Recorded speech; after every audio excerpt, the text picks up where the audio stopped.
Hello everyone, and welcome back to another episode of Simply Wall Street's Market Insights. My name is Michael, and this week we'll be discussing why AdTech stocks have been thriving as digital advertising is expanding. This earnings season has been another reminder of the astonishing profitability of online advertising.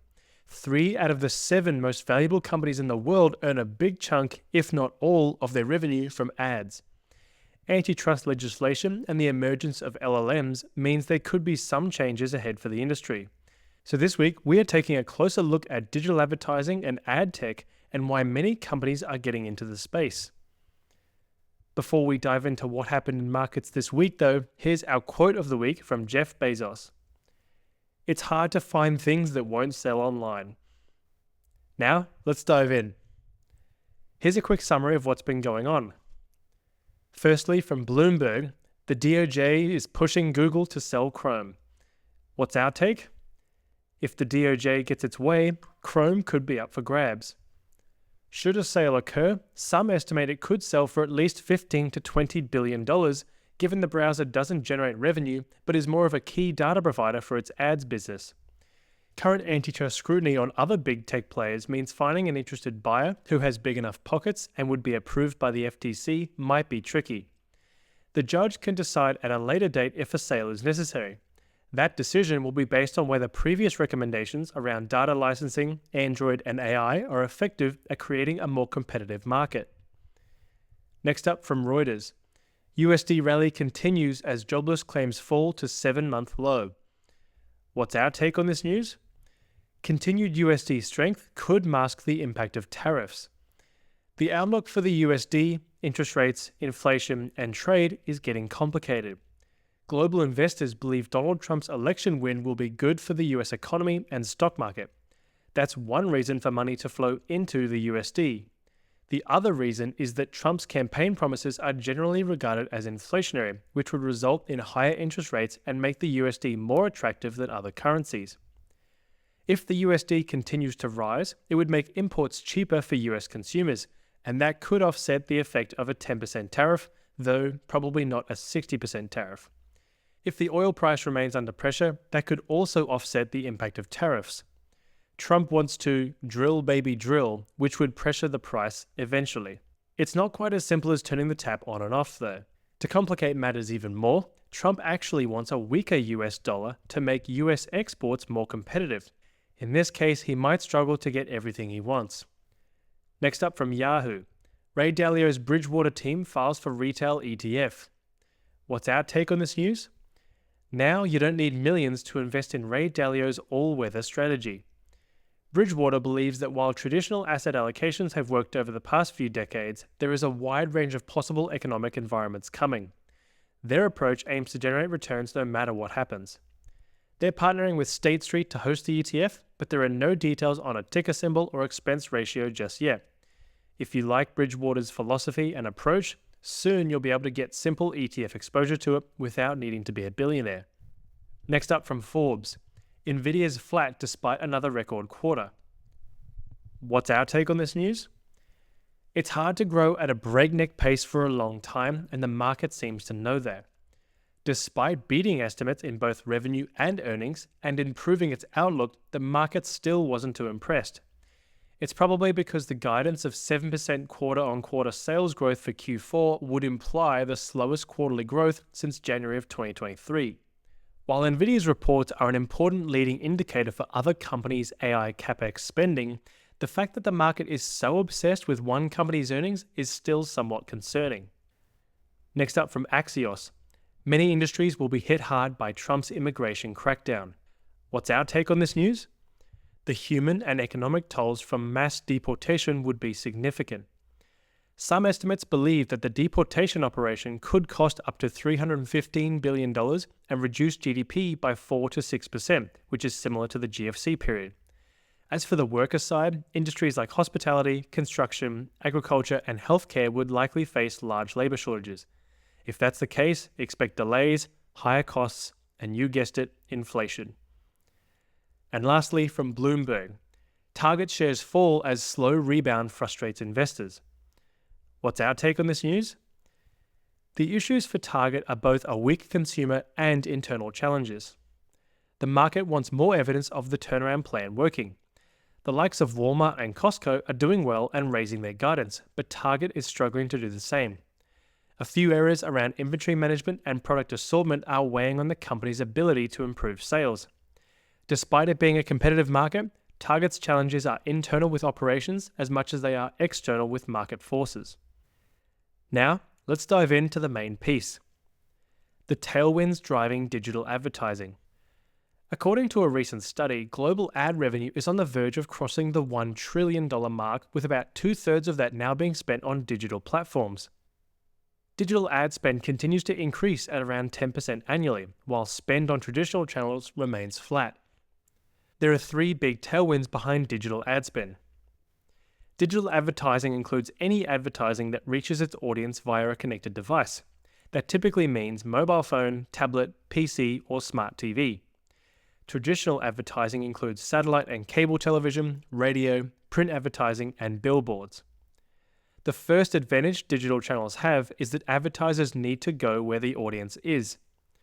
For at least 20 years, consumers have been moving away from traditional channels like cable TV and print media and consuming content online.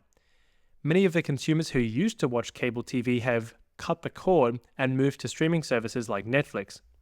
Meanwhile, younger consumers have gone straight to digital.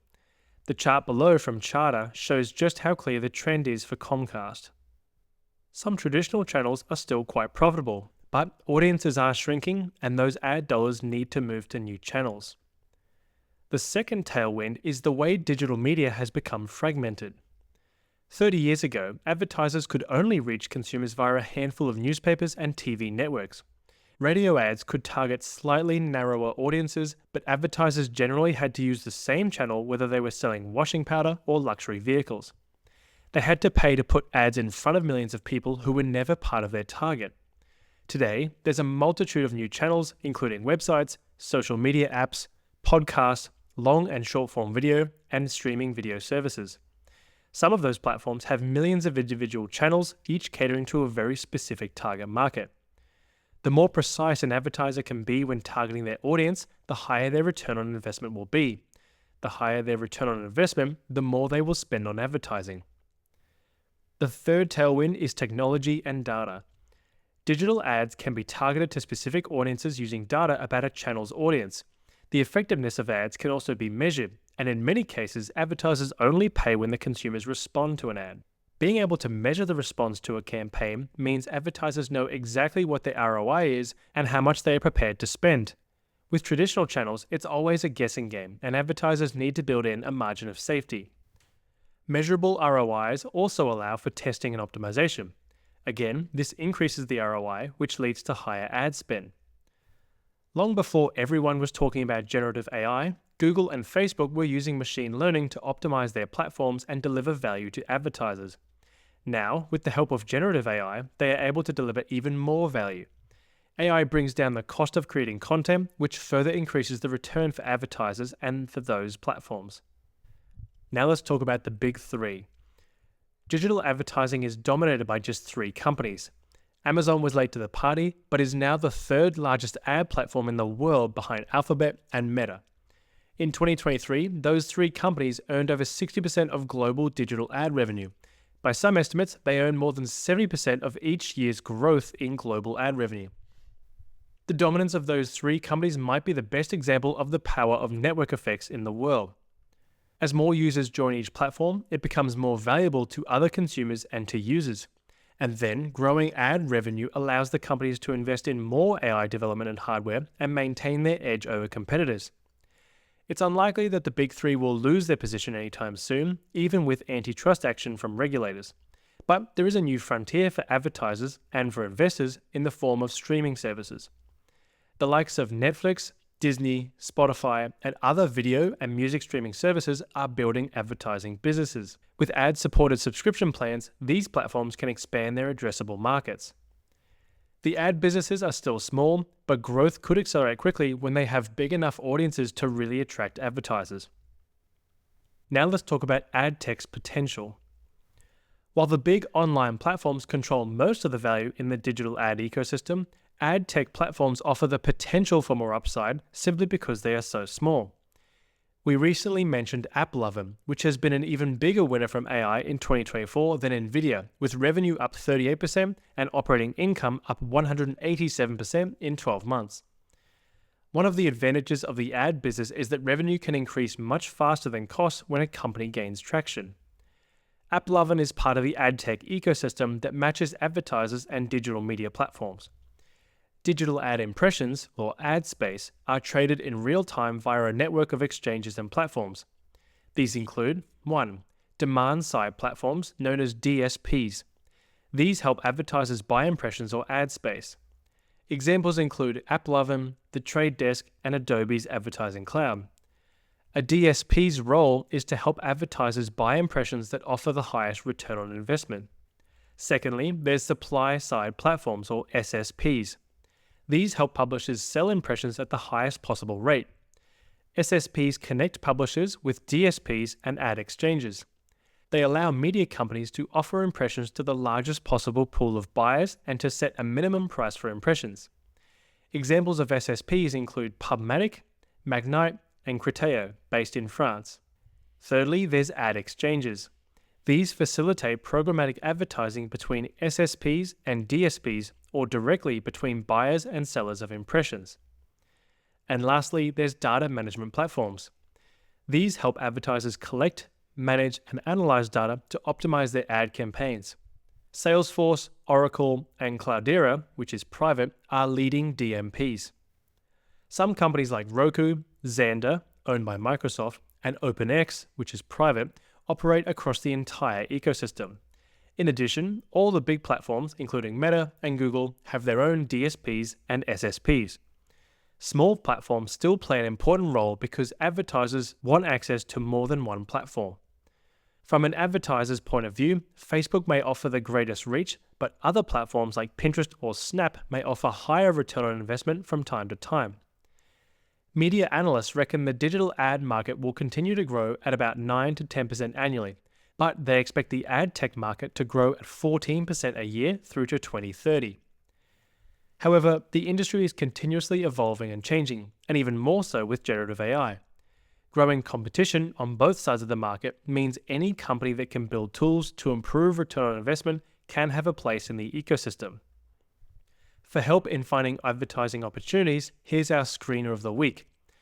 Top global advertising stocks shifts focus to the world of advertising. With this screener, you can find opportunities from around the world to invest in companies at the forefront of ad tech and digital advertising. Now let's talk about the risks and drawbacks. If a media company has a large audience, it's almost like having a license to print money, but not quite. Ad spend is cyclical and consumers can't spend indefinitely.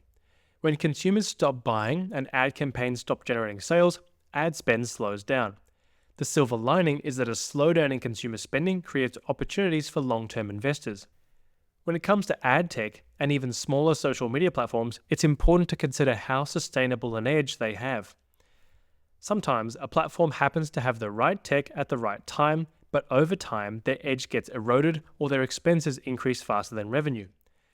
PubMatic is one example, while Pinterest and Snapchat have also struggled to maintain their margins. So, what's the insight here? Advertising is no longer the exclusive domain of media companies. Selling ad space used to be something media companies did. Then, Amazon built the world's third biggest ad business, and now everyone's getting in on the act. Most major retailers, including Walmart and Home Depot, now have substantial ad businesses. By selling ads, mostly on their websites, to their suppliers, they can boost their own revenue and sales for their suppliers. The ad campaigns also provide valuable data to both parties. Since then, more companies, including Uber and PayPal, have joined in. We can probably expect to see even more of this. Any company with an audience can potentially create a new source of revenue. Having a substantial audience is essential, but having a lot of data about consumer buying behavior is even better. Now, let's wrap up with the key events during next week. On Tuesday, the US Fed will release the minutes from the recent FOMC meeting. On Wednesday, Australia's consumer inflation report will be published. The previous print was 2.1%. Also, the US GDP second estimate will be published. Economists are expecting 2.8% year-on-year, down from 3% in Q2. US personal income and spending data will also be published. On Thursday, Germany's inflation rate will be published and is expected to remain at 2%. On Friday, France's inflation rate is forecast to remain at just 1.2%. Eurozone inflation data is expected to tick up to 2.3% from the current rate of 2%. Canada's GDP growth rate is forecast to be 2%, down a touch from 2.1% in Q2. As earnings season winds down, there are still a few cloud software companies due to report, including CrowdStrike Agilent Technologies, Zoom Video, Analog Devices, Dell, Kroger, and BHP. That's all for this week's Market Insights. Thank you so much for listening. And until next week, invest well.